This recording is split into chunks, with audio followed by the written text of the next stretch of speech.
شہداء اسلام کے درجات کی بلندی کے لیے، حاضرین و غیر حاضرین جملہ مومنین و مومنات کے مرحومین کی مغفرت کے لیے، اور آج کی مجلس کے جتنے بھی اسپانسرز ہیں ان کے مرحومین کی مغفرت کے لیے میرے پاس کچھ نام آئے ہوئے ہیں۔ مرحوم انور علی بھائی رامجی فیملی، رضا فضل حاجی فیملی، جمال حاجی فیملی، مرحوم اقبال پیارا علی کنداری، سجاد حسین گجوالا، سب کے ایصال ثواب و بلندی درجات کے لیے رحم اللہ من قرأ الفاتحہ۔ بسم اللہ الرحمن الرحیم۔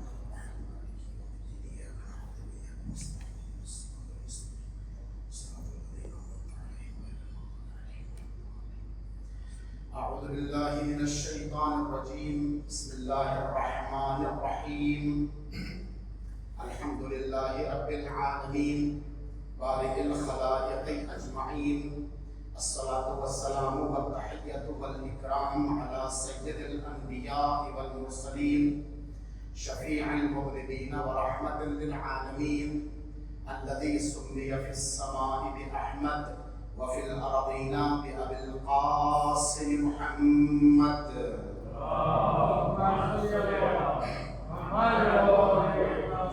وعلى آله الطيبين الطاهرين المعصومين الميامين المنتجبين، ولعنة الله على أعدائهم أجمعين من أول ظلمهم وعداوتهم وشقاوتهم إلى يوم الدين.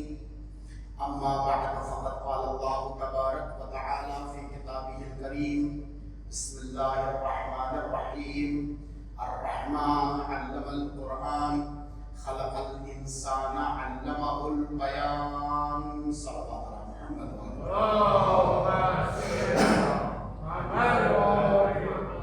عزیزان محترم، شب جمعہ کی یہ مجلس جو آپ کی خدمت میں تقدیم ہو رہی ہے، اس متبرک و محترم مجلس میں قرآن کریم کی سورہ رحمان کی کچھ آیتوں کی میں نے تلاوت کی ہے۔ ان آیات کے ضمن میں کچھ عرائض مسائل کو ملا کر 20 منٹ، اس سے زیادہ کی زحمت آپ کو نہیں دوں گا۔ میں آپ کے سامنے آج شب جمعہ ہے، کسی خطابت کے لیے نہیں آیا ہوں، خاص نقطے کو لے کر آپ کی خدمت میں حاضر ہوا ہوں۔ آج ہمیں ایک کلاس کی طرح اس نقطے کو سمجھنا ہے۔ یکم ذی القعدہ سے لے کر 11 ذی القعدہ تک یہ جو ایام ہے، ایران کے اندر خاص کر ان ایام کو کہتے ہیں دہائے کرامت یا عشرۂ کرامت۔ ذی القعدہ کی پہلی کو بی بی معصومہ کی ولادت ہوتی ہے، اور 11 کو میرے اور آپ کے مولا و آقا امام علی بن الرضا صلوات اللہ وسلامہ علیہ،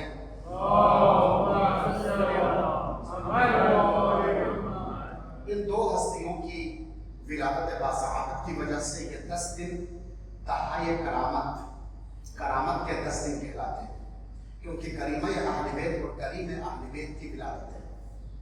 تو بی بی معصومہ کی ولادت الحمدللہ ہم نے بہت شان و شوکت سے منائی ہے، میلاد۔ اس میں ایک نقطہ آپ کے سامنے میں نے عرض کیا تھا، القابات بی بی معصومہ میں سے ایک لقب ہم نے ذکر کیا تھا، وہ تھا عالمہ یا غیر معلمہ، اور یہی لقب سیدہ زینب بنت امیر المؤمنین صلوات اللہ وسلامہ علیہا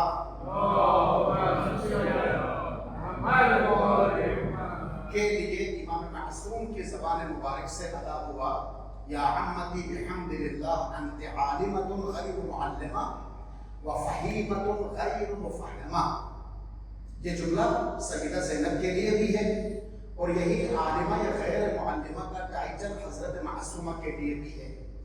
ہم کو یہ سمجھنا ہے کہ یہ عالمہ یا غیر معلمہ کیا ہے، یعنی وہ عالم جسے کسی نے پڑھایا نہیں ہے، جسے کسی نے سکھایا نہیں ہے، اسے کہتے ہیں عالم غیر معلم۔ جسے کسی استاد کی ضرورت نہ پڑے اسے کہتے ہیں عالم غیر معلم۔ اور سچ بات یہ ہے، بغیر پڑھے ہوئے عالم بننا تو ممکن ہے، توجہ کیجیے گا اس نقطے پر. بغیر پڑھے ہوئے عالم بننا ممکن ہے مگر پڑھ کر کوئی عالم بن ہی نہیں سکتا. پڑھ کر کوئی عالم بن نہیں سکتا. اگر ہم کسی کو عالم بلاتے ہیں تو یہ مجازی ہے. پڑھ کر کوئی عالم نہیں بنتا. عالم ہم دنیا والے عالم اس وقت تک نہیں بنتے جب تک ہماری جہالت دور نہ ہو جائے. عالم کہتے اسی کو ہے جس کی جہالت کیا ہو جائے, دور ہو جائے.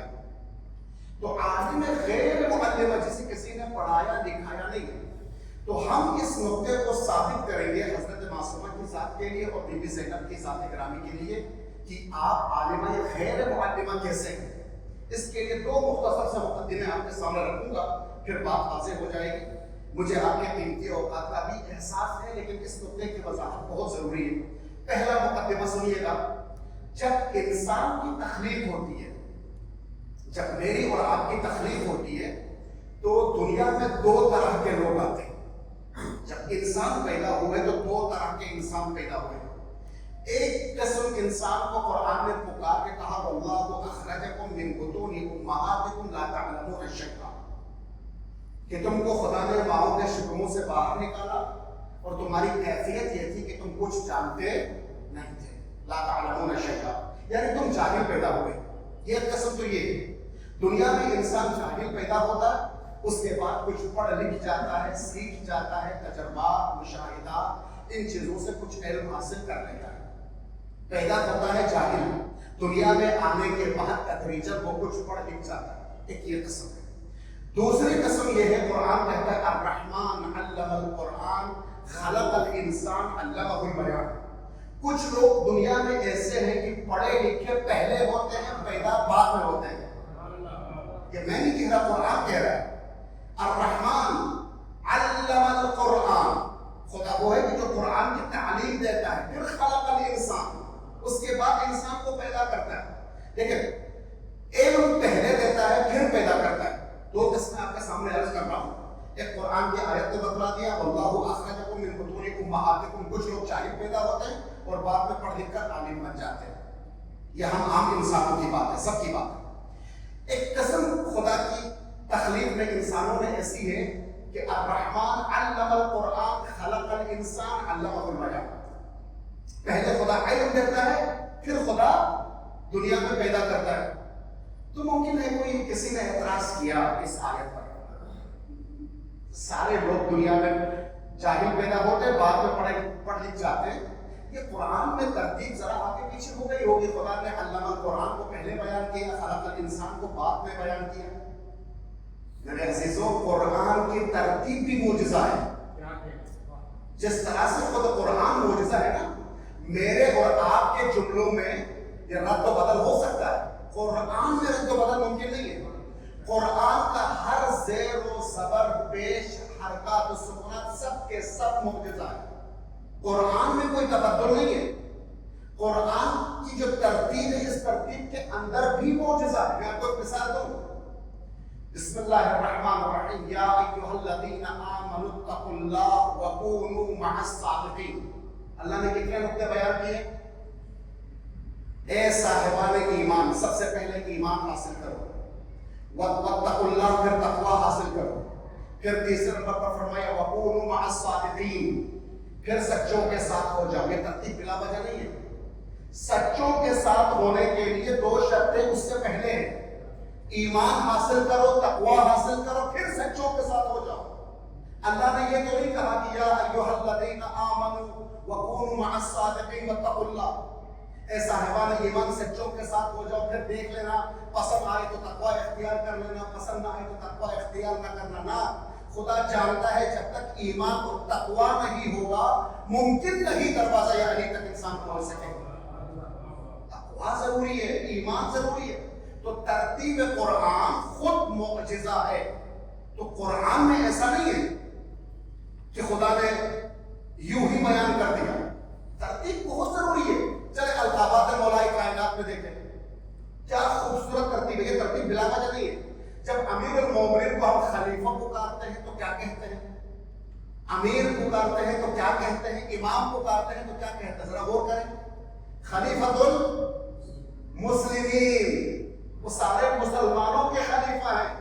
جب امیر کے لقب سے مولا کو یاد کرتے ہیں تو کیا کہتے ہیں؟ امیر المؤمنین. وہ صرف مومنین کے امیر ہے. جب بات امامت کی آتی ہے آپ کہتے ہیں امام المتقین. یہ ترتیب بلا وجہ. صلوات پڑھیے محمد والے ماں.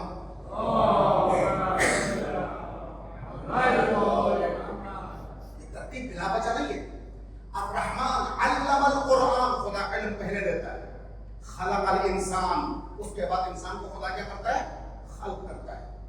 پہلے علم دیتا ہے پھر خلق کرتا ہے. یہ ایک دلیل میں نے آپ کو قرآن سے دی. ایک دلیل آپ حدیث سے بھی سنیے. بہار الانوار کے اندر میرے اور آپ کے چھٹے امام جعفر صادق صلوات اللہ وسلم علیہ امام صادق علیہ السلام کے حدیث مبارکہ بہار الانوار کے اندر موجود ہے. ان اللہ بعث محمدا نبیا. بتحقیق اللہ نے، غور کیجیے گا حدیث پر. سند حدیث کی بالکل ٹھیک ہے، اس لیے میں بس بیان کر رہا ہوں.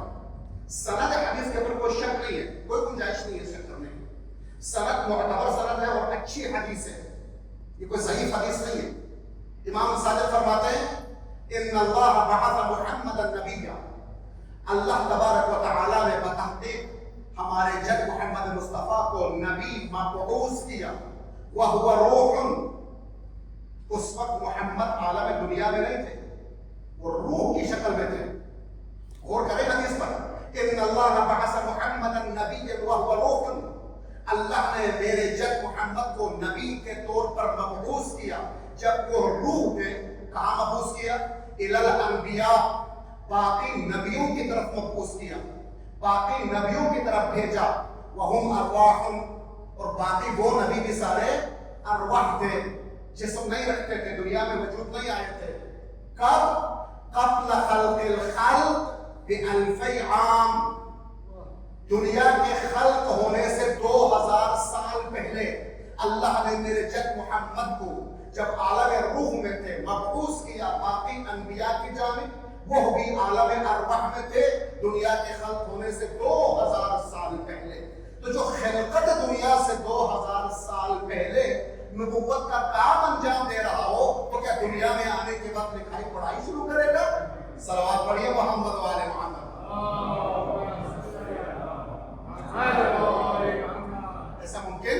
یہ پہلا مقدمہ ہے کہ دنیا میں ایک طرح کے لوگ ہیں کہ جو جاہل پیدا ہوتے اور بعد میں پڑھ لکھ جاتے ہیں، اور ایک قسم کے لوگ ہیں دنیا میں کہ جو پہلے پڑھے لکھے ہوتے پھر دنیا میں وجود میں آتے ہیں. یہ ایک مقدمہ ہو گیا.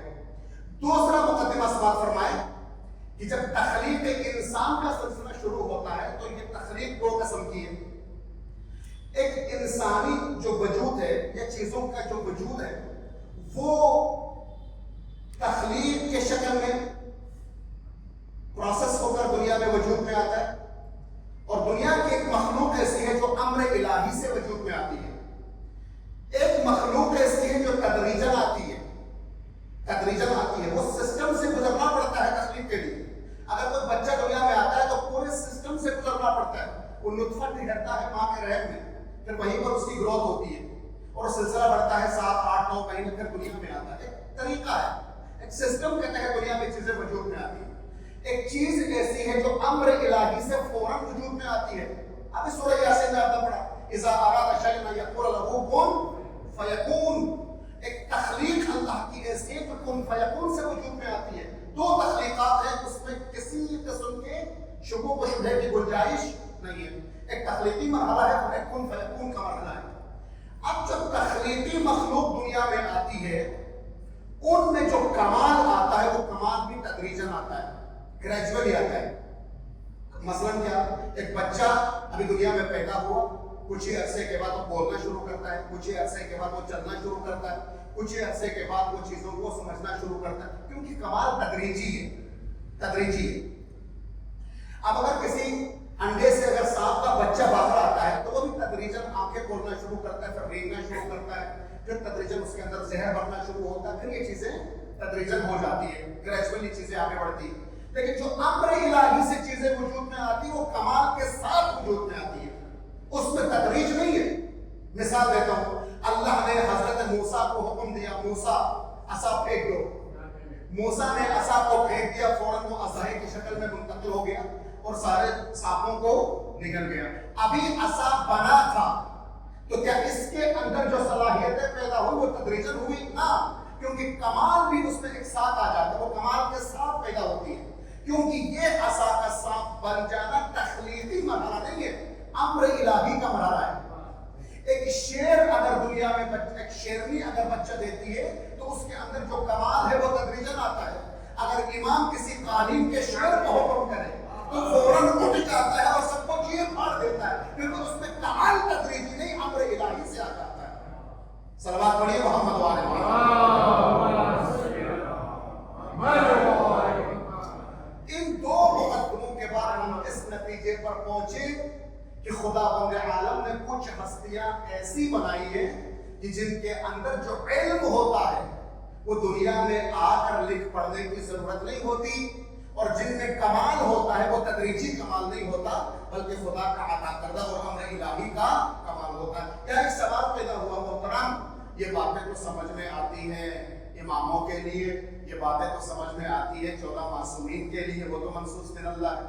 اللہ نے کچھ چہرے بنائے ہیں روئے زمین پر، اللہ نے کچھ ہستیاں بنائی ہیں، بھیجی ہے، اللہ نے کچھ معصوم ہستیاں پیدا کی ہیں تاکہ ہمارے اور ان کے درمیان رابطہ ہو، اللہ کے درمیان رابطہ ہو. کیوں؟ کیونکہ وہ اپنی لطافت کی وجہ سے نیچے نہیں آ سکتا، ہم اپنی کثافتوں کی وجہ سے اوپر نہیں جا سکتے، تو گیپ تو آ گیا. وہ اس کے اندر وہ لطافت محض ہے، نہیں آ سکتا، اور ہم کثافت محض ہے، نہیں جا سکتے. تو ہمارے درمیان کوئی ایسا رشتہ تو ہو کہ جو ہماری طرح کی کثافت نہ رکھتے ہو اور ان کی طرح اتنی لطافت نہ رکھتے ہو کہ ہماری صف میں نہ رہ سکے. تو خدا نے شکل ہماری دے دی مگر صفات اپنی رکھی ان کے اندر. صلوات پڑھیے محمد وعلى محمد.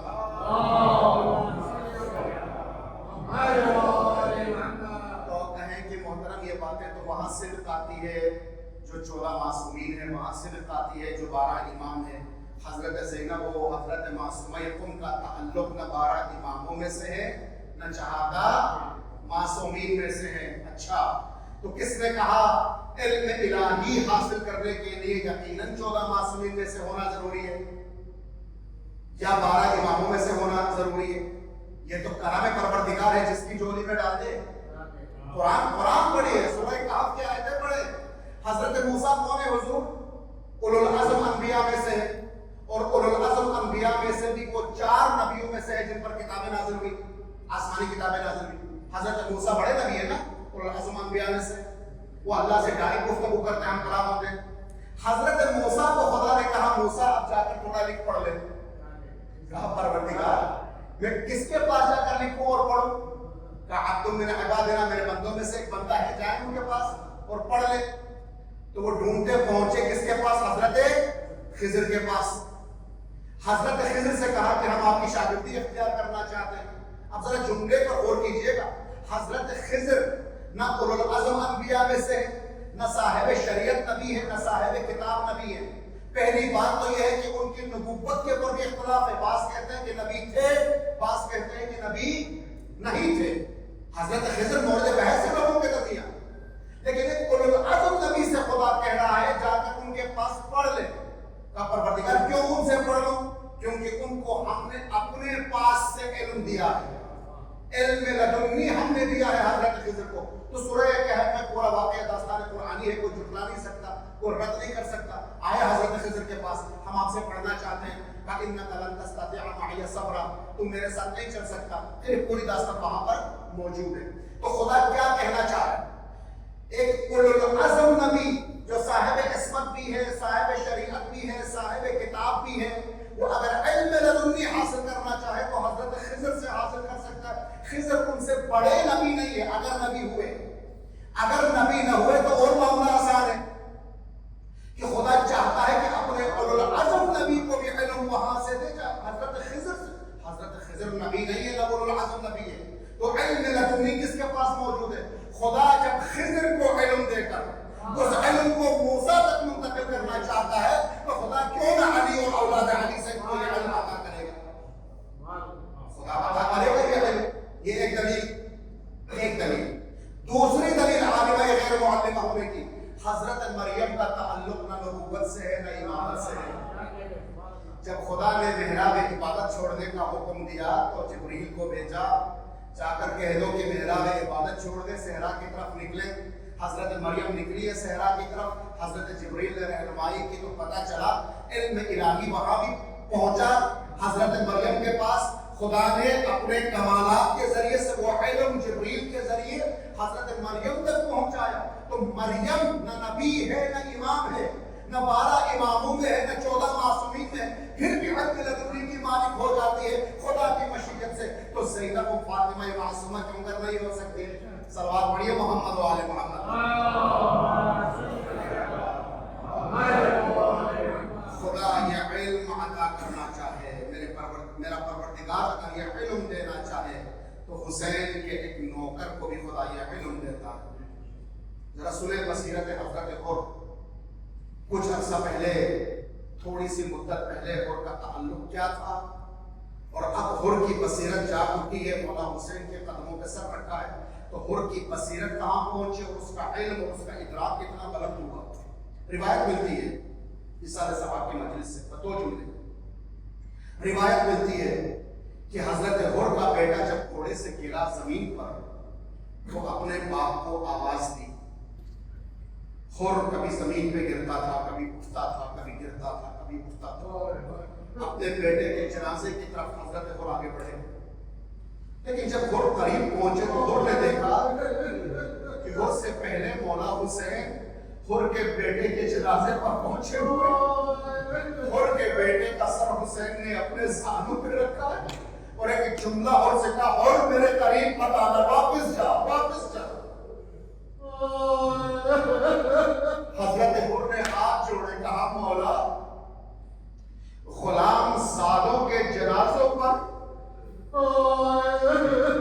مولا آپ اٹھیے، مجھے آنے کی اجازت ہے۔ مولا حسین نے وہیں سے پکار کے کہا، حر بوڑھا باپ جوان بیٹے کی میت نہیں اٹھا سکتا، آگے مت بڑھو، میں اٹھا رہا ہوں تمہارے بچے کی میت۔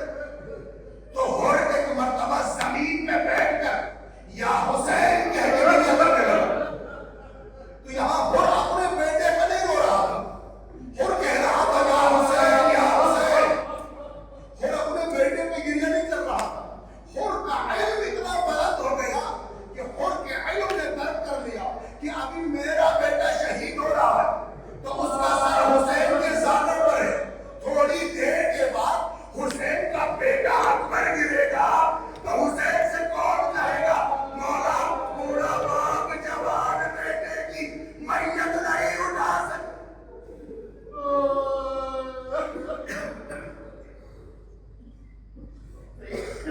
وسيعلم الذين ظلموا أن محمد أي منقلب ينقلبون فيا ليتنا كنا معكم سيدي والله فنفوز فوزا عظيما.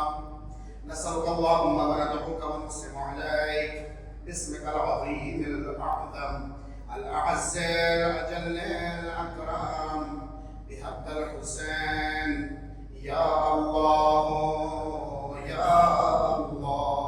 سب مل کے یا اللہ یا اللہ یا اللہ، اپنی اپنی حاجتوں کے لیے یا اللہ یا اللہ یا اللہ، سب مل کے پکاریں یا اللہ